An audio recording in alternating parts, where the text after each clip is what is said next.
Hey folks, welcome to another anthology. Yes, I've got a tax audit to get on with in a couple of weeks, so I'm going to be away for a period, but I'm going to make certain I leave you with some content during those weeks. So for starters, we got this anthology, but also I'll try and get a top 10 or 2 up, possibly even a solo play of Pursuit of Happiness by the time I go, and then that way, throughout the next 2 weeks, you've got a few videos to just keep you going, possibly even a podcast episode as well, because I do need to do one of those.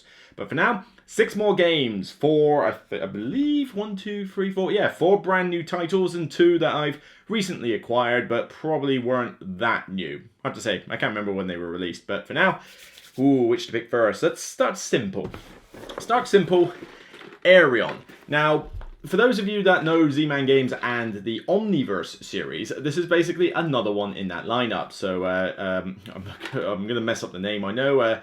Shadi Torbay, is it right? Shadi Torbay, I don't know. Like I say, if I get the name wrong, I apologize. But this is the next solo-only game in the lineup. Yes, they can be played with 2 players, but frankly, I've never played a single one of them with 2 players. I don't really see the point.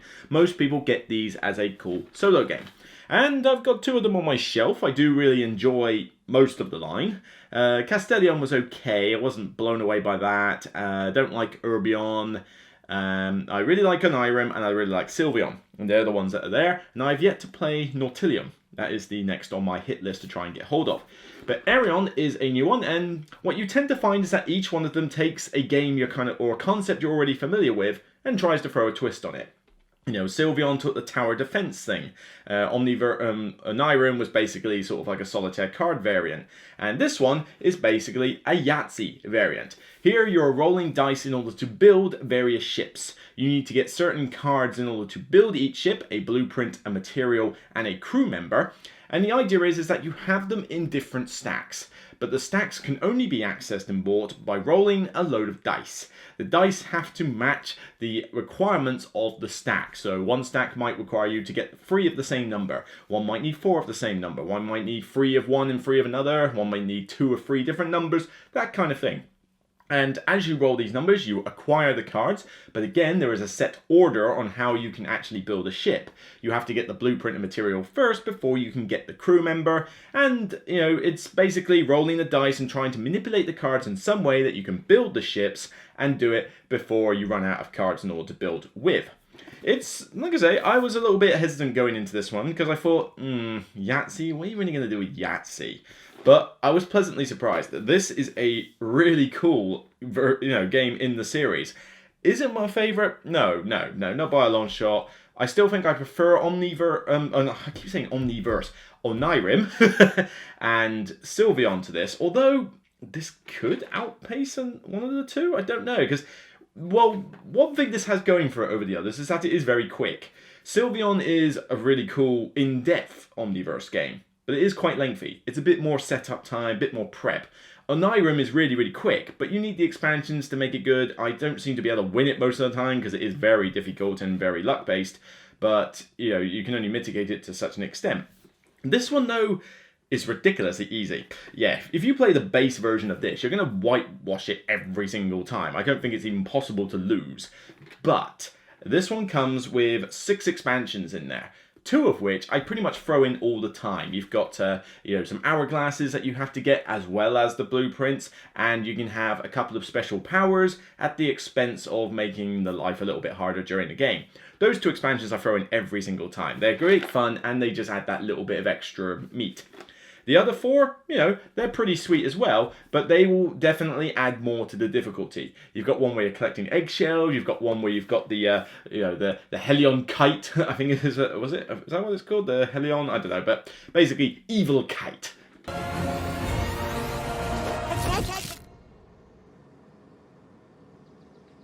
These definitely add to the difficulty, but on top of that, if you think, well, I could add a bunch of these, but it's still too easy, you can also play the advanced version of every single one of the expansions. So, replay value off the charts. You have, let me do the maths on here. I'm probably going to make this a complete hash of myself, but what are you talking here? So you're talking the base set and 6 expansions. So you've already got 7 different ways you could play it, but then Obviously, you can do, actually, I'm not going to do the math. Yeah, I'll only make it worse for myself. But like I say, the amount of replay value is ridiculous in this. You've still got that same artwork that the Ominverse series does. So if you don't like the artwork, well, you're not going to like this one either. It's that sort of hand-drawn, whimsical artwork. It's not my favourite thing in the world either, but it suits the game, and frankly, I'm not that fussed. It's more about the mechanics that I'm interested in. And it doesn't take up a lot of space on your table. It's fun to roll dice. It's, like I say, providing you throw in some expansions and up the difficulty slightly, this is a really solid game. Quicker than some of the others, doesn't require as much shuffling, because once you've got the decks laid out, that's kind of it. You basically just scoop up, roll the dice. I'll take that card, and I've got to discard that card to roll again, take that card, right, good. Pick up the dice, roll again. You've got to do a lot of picking up and rolling of the dice, but compare that to shuffling the deck a lot of the times in Onirim, okay? There's a reason why the Onirim app does so well. You know, an app for this would kind of not really be necessary, because, you know, who doesn't like rolling dice? But yeah, this is a solid one in the lineup. It's cheap to get hold of. You know, I was a little... what was the one previous to this that I played? Probably Castellion, actually, because I have not played Nautilion, so that is... I've heard that's pretty good, so I want to give it a shot. But yeah, I'm glad that this series is still going strong. I'm glad that he's, you know, come out with another one, and I look forward to the next in the lineup. So, you know, it's not, you know, going to blow my mind anytime soon, but we're talking 7 or 8 for a personal rating here. I have enjoyed my time with it, and I know that I can tailor it to my heart extent. And compared to the others, it's very different to the 2 that I already like, because Sylveon, Tower Defense, cards, and, you know, the deck building aspect beforehand, and Irem is the solitaire card play variant, and this one is dice. They all feel very different. So, a solid hit. Aerion. You like the series, you'll probably like this one too. Next up, we're going to go on to a deep, heavy strategic Euro game. Yes, a big, like this huge monstrosity. It's got a ton of meat to it, absolute ton of meat to it. Bacon meat, in fact. And that is Happy Pigs. Yes, this huge 3-hour sprawling Euro game. You know, it's got share dealing and stocks and trade. No, of course it doesn't. I mean, look at the cover. Do you think this is a strategic game? Well, you'd be surprised, actually. I took this to the Portsmouth Comic Con and stuck it on the library to teach other players. It never got taught through the weekend, and the problem it has, and this is one negative about it, is that when you look at this cover, it's very nice, it's very colourful, it's very cutesy, and it's called Happy Pigs, and the pigs are like square pigs. You think this is a kid's game, right? Oh, you'd be wrong. This is not a kid's game. Age on here is 10 plus, and as I say, I don't think kids will go as mad for this one, because you're basically, this is a light economic game about buying and selling pigs. Not exactly the sort of thing I'd stick in front of kids, but, you know, kids should be able to grasp this one without too much trouble. But people walk into this thinking, oh, it's going to be some silly little kids game. It's like, no, there's a bit to think about in this one. This is a sort of 40-minute Euro-style game where basically, as I said, you're buying pigs and you're trying to fatten them up, grow them, feed them over time. You can mate pigs in order to make more little piglets, which will grow up more and more. And throughout the year, which comprises of 16 rounds, get it right, because the first time I taught this, I accidentally made it 8 rounds because I misinterpreted the rule. And yeah, it kind of broke the game. But 16 rounds, 4 rounds per season, of which you have a different effect that goes off. But the crux of this is that you have 4 actions. Feed, mate, buy, sell. And everybody has these actions, but you flip them down and reveal them simultaneously. So you choose one of the 4, put it down, and a bit like most drafting games, you go, right, and we're ready, go. And the twist is that each part of the season, each card that flips tells you how many times in the round that action is allowed to be done. So feed might have times 10, buy might have times 8, you know, mating might only have times 6. You know, that's how many maximum actions can be done with that. So you could mate 6 times, you could buy 8 times, feed 10 times. But the actions available are shared equally as much as possible between the players who chose the action. So if you've got feed times 10 and you're the only one who chose feed, well, fantastic, you can feed 10 times. You probably don't need to feed 10 times because you probably don't have 10 pigs. But at least you have that opportunity. But then somebody who's like, right, I need to feed a lot of pigs here. I got to feed about 6 pigs here. All right, fine, I'm going to choose feed. Then 2 other players also choose feed, and suddenly the 9 available actions only becomes 3 per player. And it's like, I really wanted to feed 6, now I've only fed 3. So you've got to get in each other's heads to think of when are they likely to do these actions. Matey over there, I'm certain he's going to feed his pigs. He's got them all as piglets, he needs to fatten them up. Maybe I don't want to choose feed this round then, but then I also don't want to give him 8 feed actions. So you have to balance out hurting other players, but also furthering your own game. Other than that, it's pretty straightforward. You have a field, you have only so much space, you can buy more fields to get more space. You have supplements that you can buy for the pigs. You have what I like to call the protein, like beefcake powder that you can buy. It's beefcake! So, because you can, you feed them and they grow 2 sizes bigger. You have the amulet of life, which is kind of weird, but basically lets you mate and produce a pig that's small size rather than piglet. And the vaccinations, because at the change of season, all your unvaccinated pigs die. You have to vaccinate them if you want to keep them for the long term, otherwise you're going to be doing a lot of quick buying and selling. And there's prices for everything. You buy at a certain price, you sell at the same sort of price. It's, some of these might be affected by the season cards, but like for example, I buy a piglet for $3. I grow it over time, I sell the humongous fat pig for $15. I make $12 profit. And at the end of the game, most money wins. Very simplistic, rule set. You flip a card, then you do your action, then you resolve it with the distribution based on how many players took the action, and then you clean up, and then do another card, and you just rinse repeat until you go for all 16 rounds. It's a pretty simple game to grok, again, when you teach the rules correctly, but I wasn't popular on that one. But it's a cool game for 2 to 6 players, and the 2-player variant was designed by Bruno Cafala, and I've not played it, so yeah, this wasn't a game I wanted to play with 2 players. This one, though, works pretty well in that middle range market. Probably about 4 players is really good with this. 5 and 6 is also pretty good, but you're going to have to accept there's a bit more chaos factor with flipping over the tiles. But of course, that's half the fun of this game. This is not meant to be taken seriously. I mean, look at the thing. If you're playing this game and taking it seriously, then you're on the wrong mindset for this game, I can tell you that. Yellow games, they don't make these super serious titles. But it's fun to have that simultaneous action selection, and it's a simple theme, it's a light-hearted theme. The artwork is very cutesy, very colourful, it gets you making pig noises, and everything looks cute even though it's technically a square. It's really odd, but it's weird. You wouldn't think it's an economic game, but it is. You've got to manage your money. You're not usually running out of money completely, but you're like, right, well, how much profit can I make on this pig? Well, I need to get that pig sold before the vaccination thing comes round. Oh, hang on, there's a fair on this round. Okay, pigs are worth a bit more. Maybe I want to sell early then and rake in that profit now. It gets you thinking. And for a 45-minute game, an hour absolute tops, maybe with 6 players, but chances are you're probably talking a 45-minute game once you know the rules. And yeah, it's a solid little game. I think I got this for about a tenner off a sale. It was like 50% off, and got it for a tenner, and I'm very pleased with it. I want to keep hold of this. I don't think this is quite gateway level. I feel that it's probably a next step up. But you want to play something a bit more lighter than this, and then this one will easily come next, because I don't think economic games are the best thing to do as a gateway game. I don't know, prove me wrong, but yeah, I say I like it. It's a surprise hit. I did not think I would enjoy it as much as I did. It's like I say, not the best thing ever, but it's a solid 7 for me. This is a game that I will happily bring out every now and again, and with new players, certainly some friends of mine I'm going to visit tomorrow.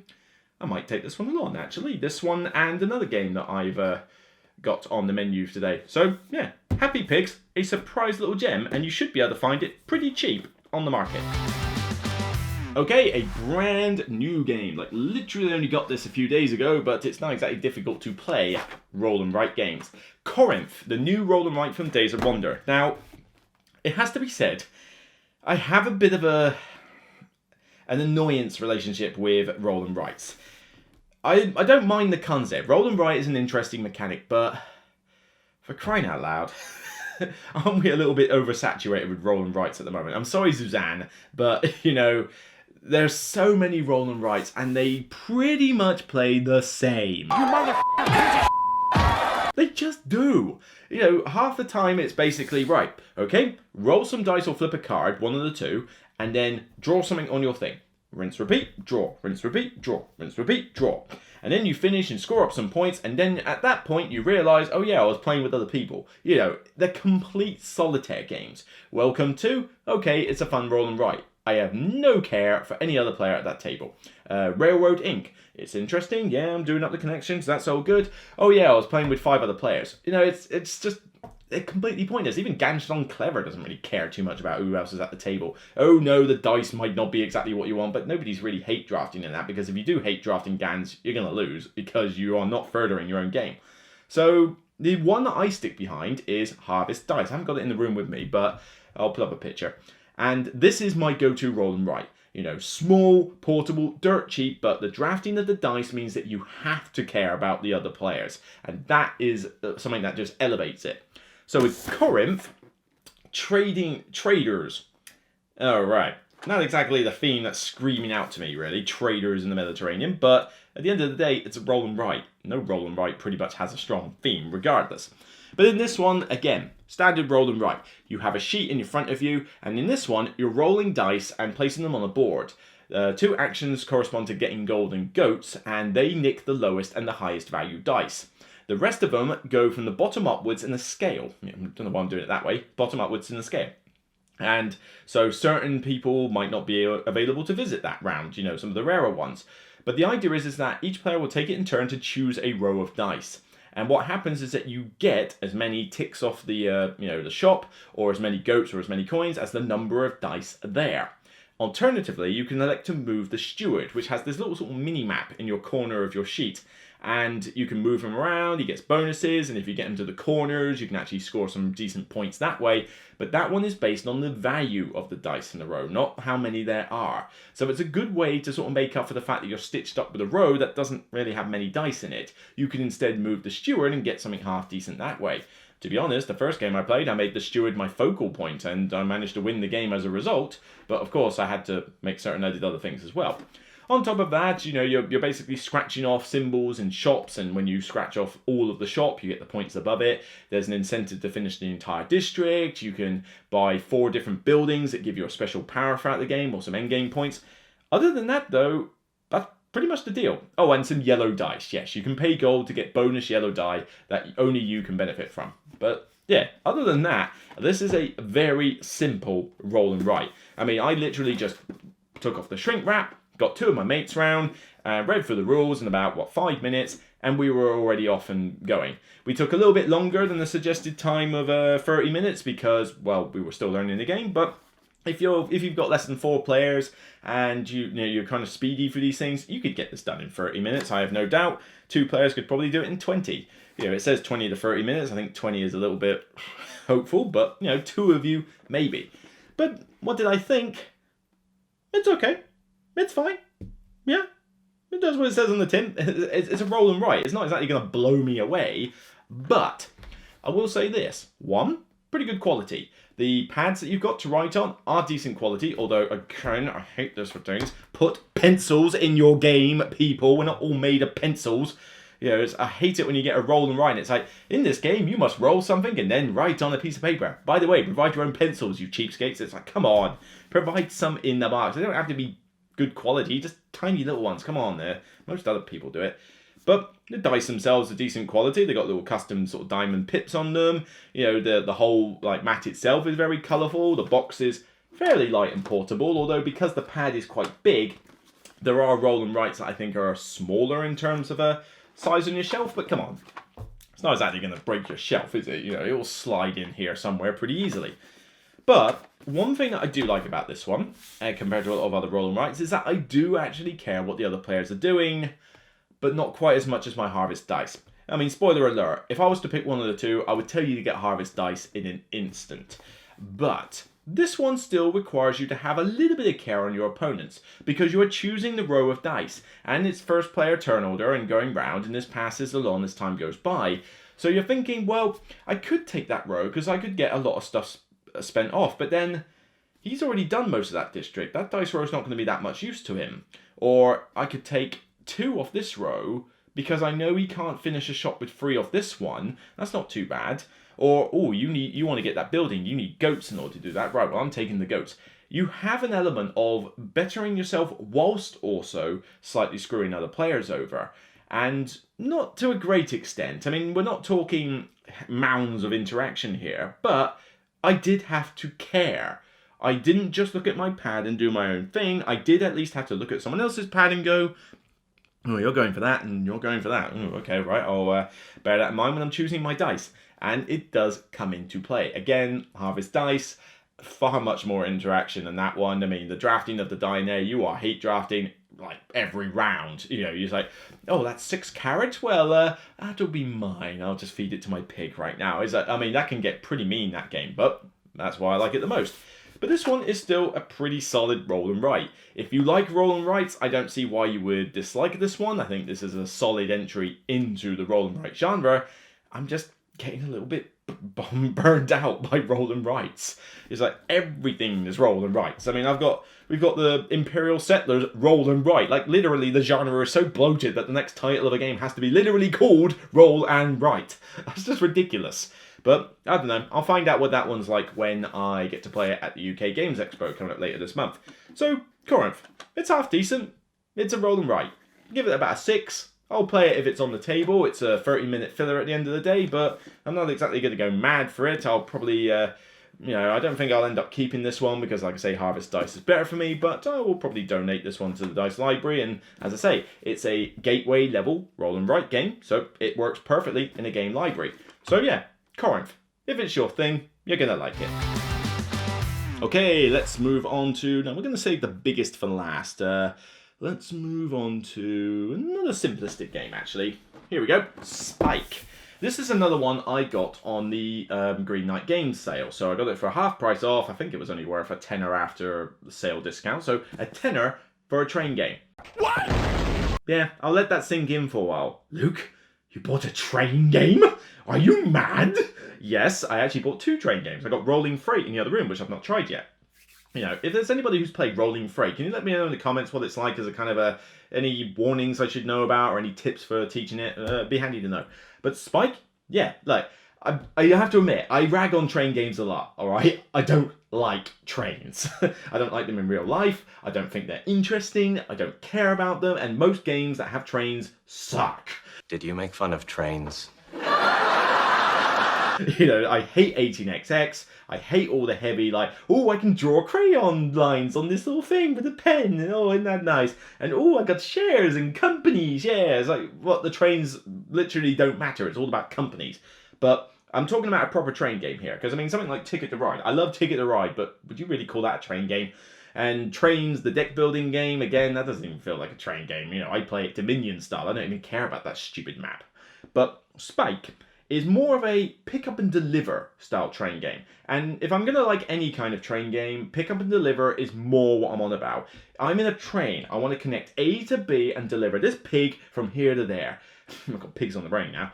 But that's the sort of train game I'm on about. Don't give me shares and companies and dividends and all that rubbish. You're going to burn in a very special level of hell. And don't give me a crayon to draw my thing on. Give me a piece, you know, a plastic piece to put my train track on. But Spike is kind of what I would call Ticket to Ride if you threw a bit of extra meat into it. Again, I got bacon on the brain. When you want the flavor of bacon in a dip. But with this one, it's a 60-minute game, although 60 minutes is, for your first game, kind of a little bit thing. You're probably talking somewhere between 60 to 90 minutes, but you can get close to 60 once you're more comfortable with the game. 2 to 4 players, and essentially what you do is that you have a map of a part of the US, because apparently every single train game requires a US map. But the idea is that as well as connecting routes from A to B, you are trying to deliver cargo. You have a basic train with a locomotive, a coal train, and one cargo thing. The locomotive does your speed, the coal train determines how many cards you can pick up and around, and the cargo is obviously space for cargo. But you can upgrade each of these components. You spend money, which is also your victory points, and it allows you to speed up your train, it allows you to draw more cards, or allows you to carry more at once.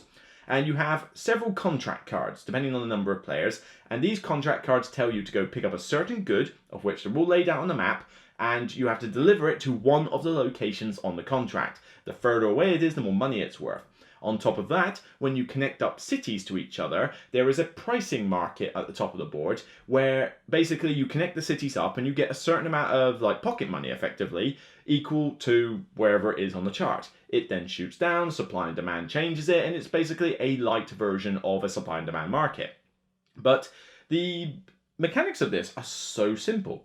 Really straightforward. You have 3 rounds. You play through 2 rounds where you exhaust out this deck of train cards, and in the 3rd round you play until one of 3 time cards comes out of the deck. A bit like the dragons in Ethnos, and I really like those endgame conditions, because you're like, okay, we're going up, uh-oh, 1's out, 2's out, oh, no, and then the 3rd one comes out too early. But with this one, you are collecting these cards which have the depiction of these different dotted lines. You know, there'll be different colours, different shapes, and they correspond to the tracks on the board. You have to play so many of these cards at once in order to connect up your train tracks so that they always connect to a city, no matter how far away it is. And you can pretty much go in whatever direction you like. I mean, there is a literally star pattern between everywhere, but they're different colours, so you need to collect the right cards.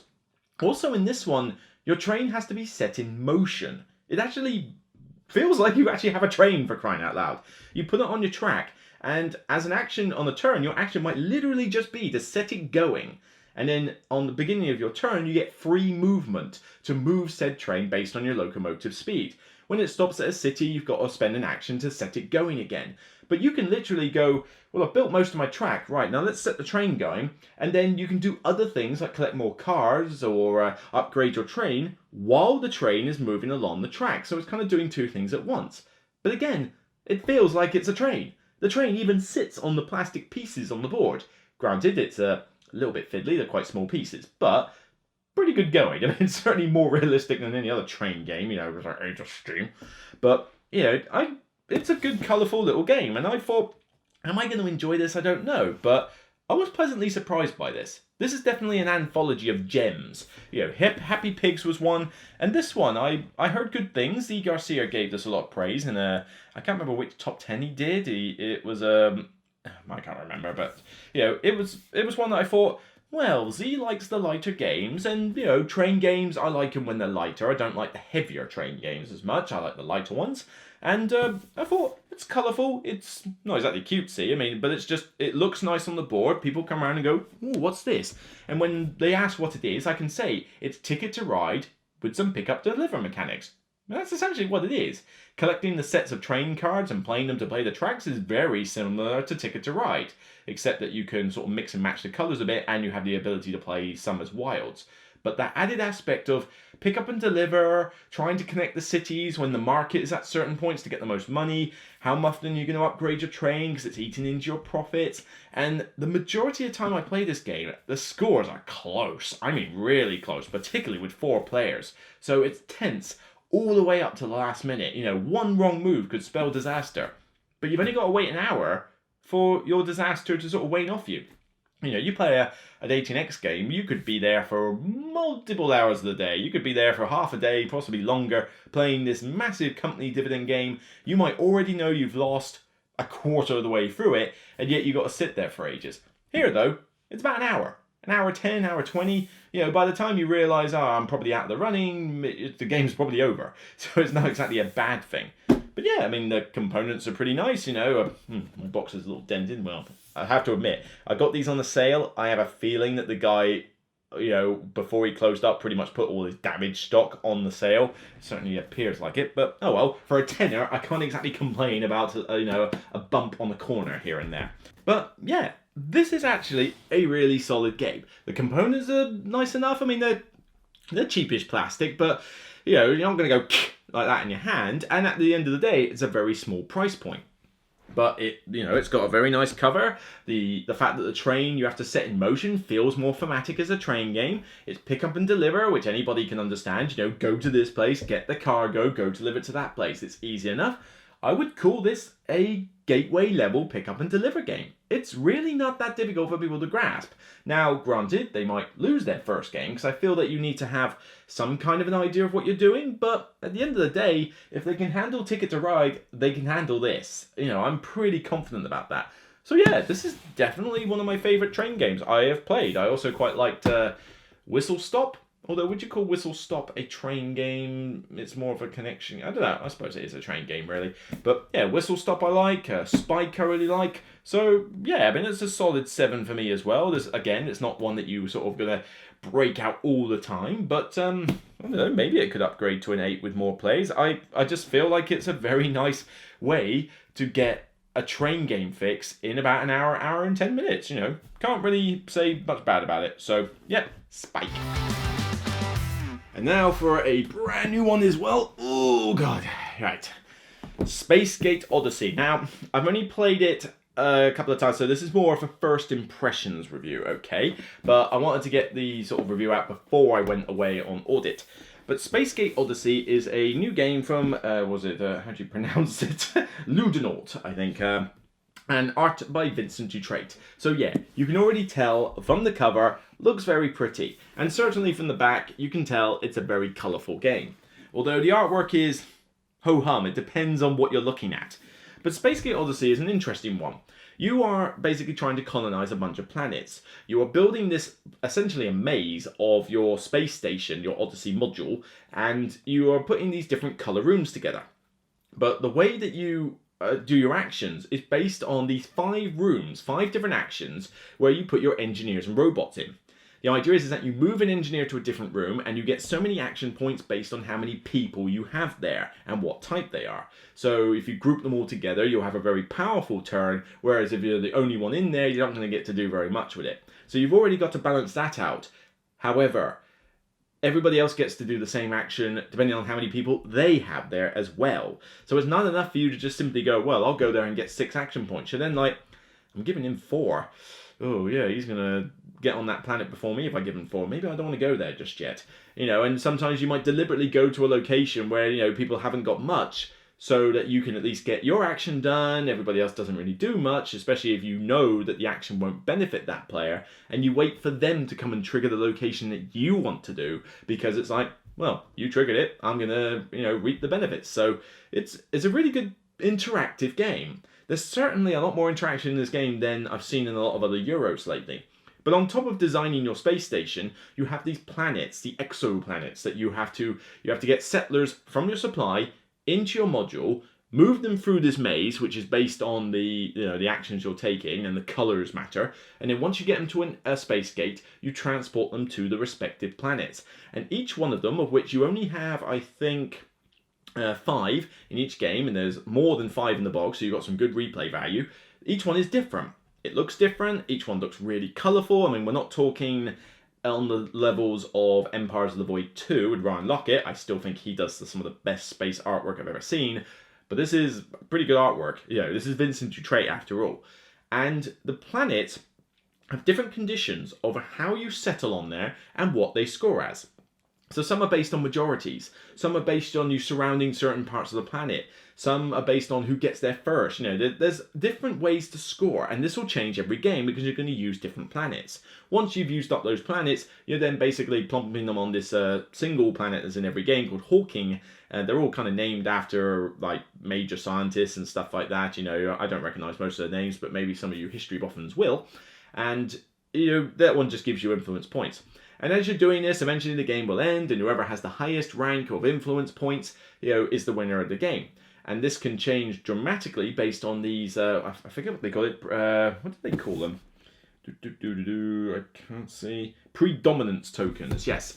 Basically, there are some endgame scoring points for whether you've managed to get like the most green rooms, the most blue rooms, the most purple rooms. It's, the theme is there, but it's kind of abstracted in a sense. But these tokens can switch around. When you put colonists on certain planets, these tokens can switch about. So suddenly, you might originally have been earning 7 points for having the most green rooms. All of a sudden, because somebody went to the settler thing and changed it, you're now only earning 1 point. And there's one for each color, as well as a balance, and there's even one that doesn't score anything. So these can chop and change. Again, more interaction. And what this kind of... This is interesting. It's a weird game. I don't know of much like it. But it's very interactive and can be mean at times, but most Euro games haven't got as much interaction as this one. I mean, I have to care about where you are in these rooms in order to not give you too many actions. On top of that, I have to try and figure out, well, what's the likelihood that someone's going to trigger the room that I want to do? Maybe I can wait. And so all these decisions go around your head. But then you've also got this puzzle in front of you, the maze, which I guarantee you on your first game, where it says you can use a token to rearrange your station, take that, you're going to need it, because you will make mistakes. But this certainly rewards repeat plays, because that puzzle with the maze, because you can only move into the certain colour rooms based on the action you're taking. So you're like, how do I build this so that I can make a clear run from the settlers coming in to from the airlock to the space gate where they need to go? I need to have, but if I put it all the same colour, then that means I'm stuck with that action and all the rest are going to be useless. Maybe I should spread it out. Do I do figures of 8, loop the loops, whatever? You can build it how you like.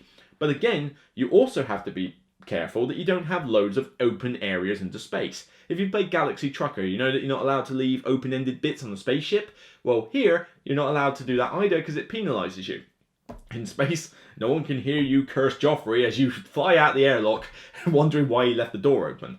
So, yeah, there's a lot to consider. It's quite thinky. It's only about a 90-minute game. You're talking 2 hours absolute max if you've got 4 players and you've got a bit of slowness or it's your first learning game maybe. But typically you could get this done in about 90 minutes. It's an hour and a half of fairly deep thinking. It's very tactical though.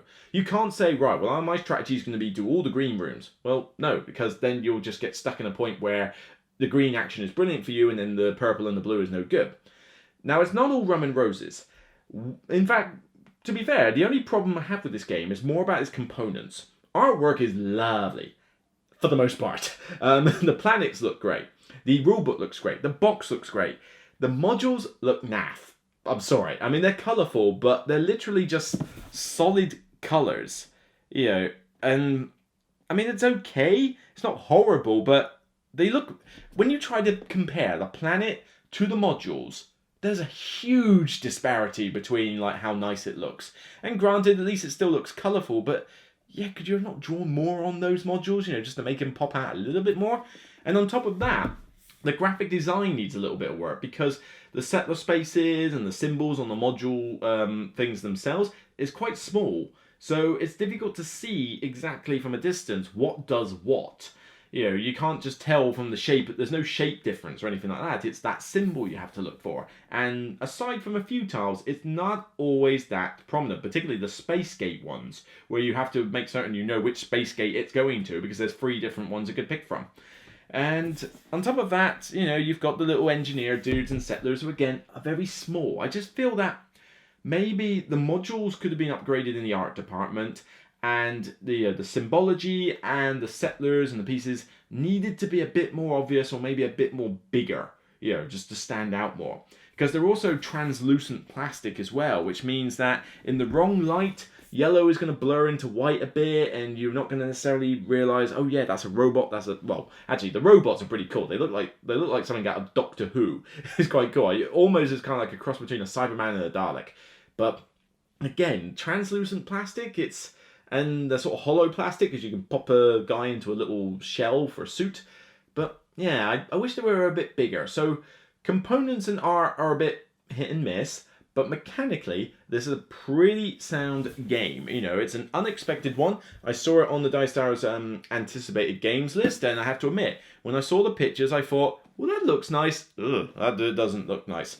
So I was a little bit like, what am I going to think of this game? But it's a pretty solid, thinky, tactical Euro game. If you want a Euro game that's going to test your brain cells, but has a lot of interaction with players, so like in no way can it be called multiplayer solitaire, this is a game you should check out. Spacegate Odessey, what rating would I give it? I mean, I have to admit, I do enjoy that puzzle. That puzzle is really good. I like the settlers. Really, the only gripes I have with it are the things. I think for now, bear in mind this is kind of first impressions of it, I would give this an 8. I think this is a solid Euro and one you should consider. I don't foresee it going up in my expectations. Maybe it will come down to a 7 with more repeat plays, but 7 or 8 is still a quality game. But so far, I'm really liking it. Give this one a shout. And now we come on to the big one, and whew, I was excited to play this, but I had reservations, and the reservations are justified. This is a huge monstrosity. This is UBOOT. UBOOT the board game. From Phalanx Games Ironwolf Studio. A real-time, app-driven, tabletop submarine simulator. Very few of you out there are not going to be interested in this game based on that phrase. And certainly I was another one of them. But if app integration wasn't enough to get me interested, the fact that this has you build this ridiculously large 3D submarine with hollow bits that you put the guys in and tokens to see what's broken in that.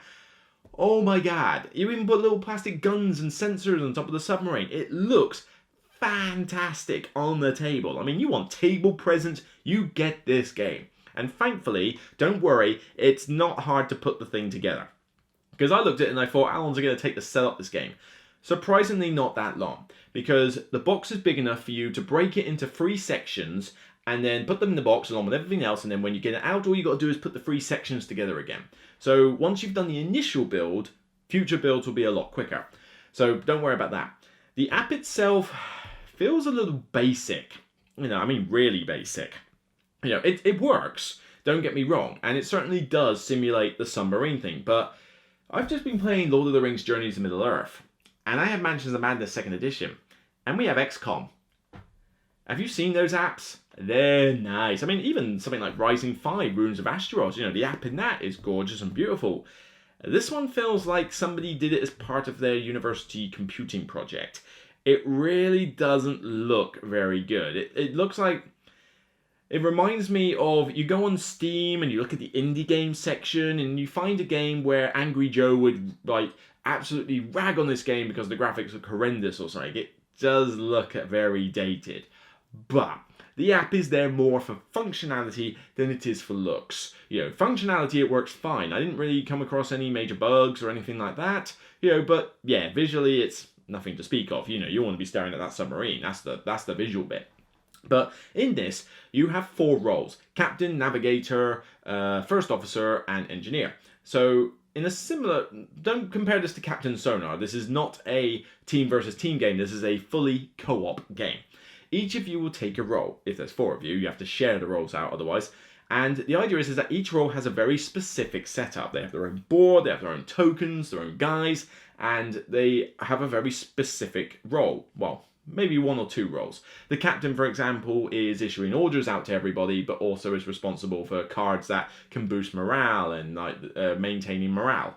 But, the navigator has to plot courses and try and figure out in this little tactical map where enemy ships are, but he has to relay it on the tactical map so that other players can see what's going on. On top of that, he needs to cook the meal. Yeah, you actually have to prepare your meals in this. It's a little abstract mini game like a lot of other stuff is, but it's quite amusing that you have to sort of go, navigator, I order you to prepare supper. It's just quite a good feeling. But the engineer, he's got to repair the systems. Things start breaking down. The app tells you that something needs maintenance, green, amber, or red. And systems getting to red will be like critical failure. And you have to micromanage your guys in order to spend time repairing these systems. But you've only got so many people and it takes a long time to do it. And on top of that, you've also got, toolboxes and things that you have to contend with. You're in charge of speed and, the ballast. Are you submerged or are you above water? And there's a lot to contend with. It's a micromanagement hell for that one. First officer is in charge of the app, but also is the medic, so handles injuries and stuff like that. And, all of you must work together as a team. If one fails, chances are all are going to fail. But you want a simulator for running a submarine, look no further. This does it so well. Theme is, oh my god, you are a submarine in an ocean of theme. That is how much there is. It abstracts certain elements. You have this pyramid mini game of tokens in order to do the cooking. Yes, it doesn't actually get you to get a frying pan and go serve me some eggs and egg omelette. But you've got different meals that you can create, and you have this little mini game. But it's a fun little mini game to do, and you realise that you are doing effectively what they had to do on submarines. You had to navigate with next to no information, because it's not like you can just peer out the window and just go, oh yeah, we're over there. No, you had to plot your course. And back in the timeline that this represents, you're on a German U-boat after all. It's not exactly easy to pinpoint your location. The navigator is going to get lost. It's going to happen. but, you know, how accurate he is depends on how good he is with his ruler and protractor, and you've got to, you know, work out the degrees. You've got this funky little free wheel thing that allows you to work out in a fairly simple way, but it takes a little bit of getting used to, where, right, we are here, we're going in that direction, and the ship is on a bearing of 40 degrees. Therefore, on the tactical map, you can put little miniatures out and go, right, you're there, and you're there. We're going to head this way. Right, launch torpedoes now. And it's all real time. The app is, you know, you can set it to go fast and fast forward when you need to get to certain things quickly, but for the most part, it's real time. It's great when you need a bit of a break to sort of go, right, engineer, can you do this? Can you do this? Can you do this? But it certainly tenses all get out when you get into combat situations, because obviously every second counts when you've got a sub that's about to go past you, or people are trying to close you down and launch torpedoes at you. It is tense and scary as all get out at that point. But it really does work as a tabletop submarine simulator. But there are some caveats with this.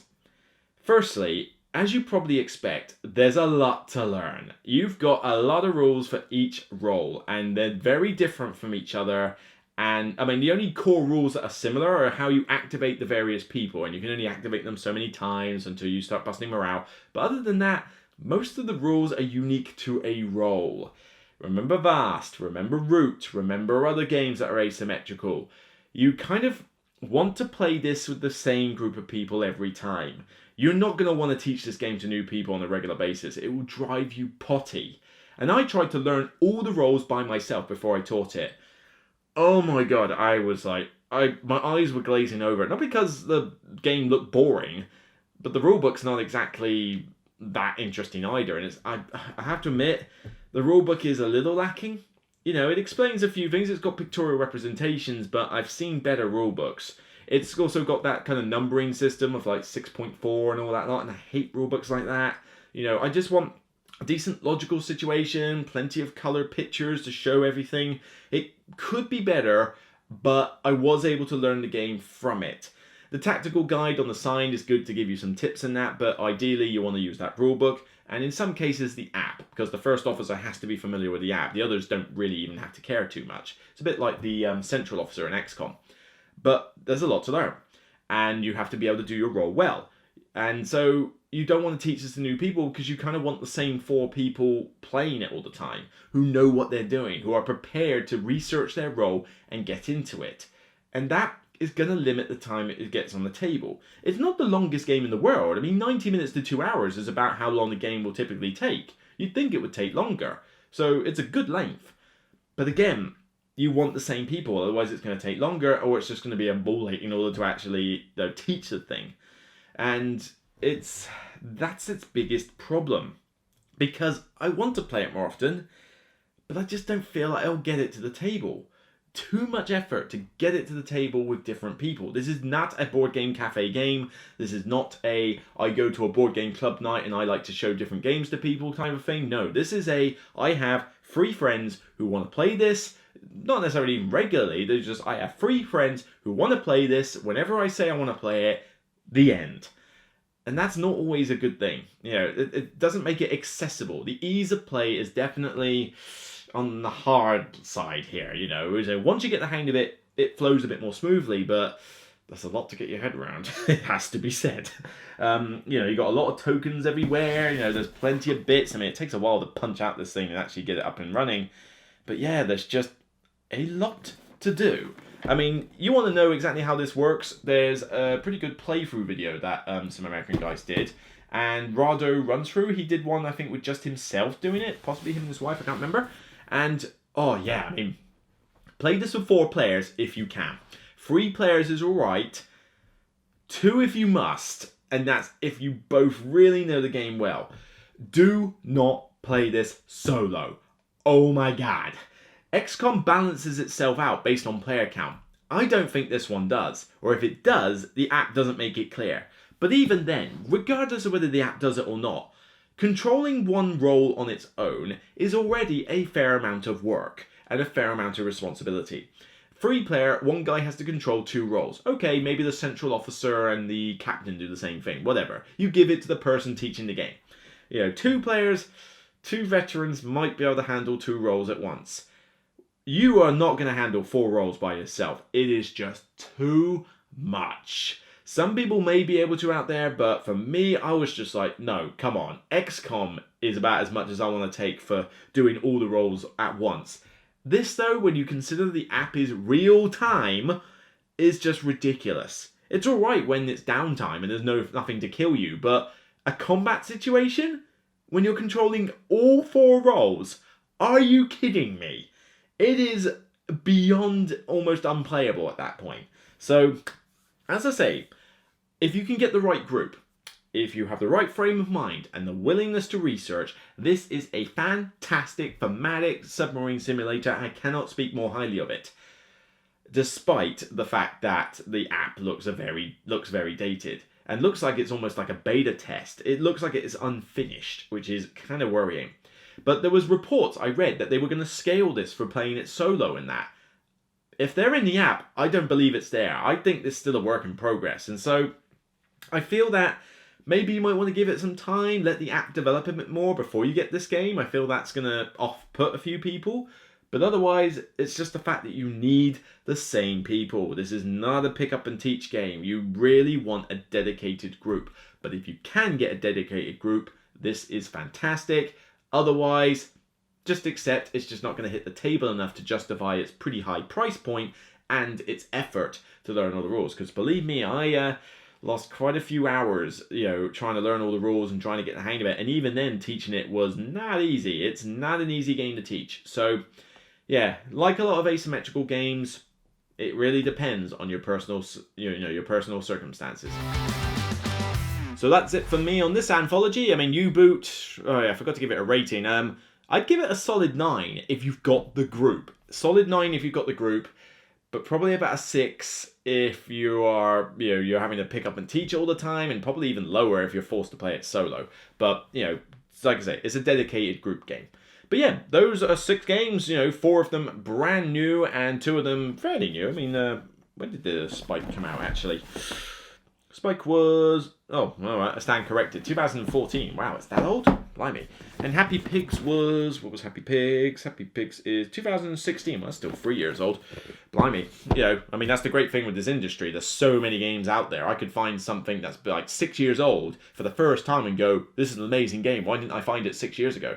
Because there's too many games to review. Why do you think I do these anthologies? But anyway, that's it for me. I think this video's gone on long enough. So hopefully there'll be plenty of content for you to see whilst I'm away on this audit. You'll be an accountant, eh?